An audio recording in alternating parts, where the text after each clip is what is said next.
রবিবার হলো নিজের রুলসে চলার দিন। সকালবেলা ঘুম থেকে ওঠার কোনো তাড়া নেই। ঘুম থেকে একটু দেরি করে উঠেই তাড়াতাড়ি করে আমি বানিয়ে ফেললাম এই আমার ফেভারিট জুসটা।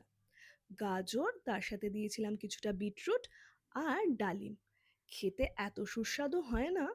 আমি অন্যান্য দিন না এর মধ্যে আমলকি, কাঁচা হলুদও দিয়ে থাকি, কিন্তু আজকে ছিল না বলে যা ছিল সেটা দিয়েই বানালাম। খেতে দারুণ হয়।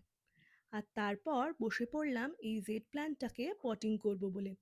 অনেকদিন আগেই মেয়ে পেয়েছিল, কিন্তু আলটিমেটলি আর পটিং করে হয়ে ওঠা হয়নি।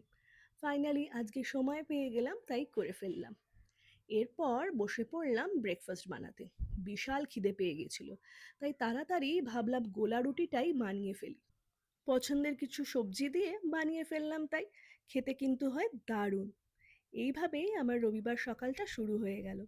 তাহলে চলো টাটা, তোমাদের সাথে গল্প হবে অন্য এক ভিডিওতে।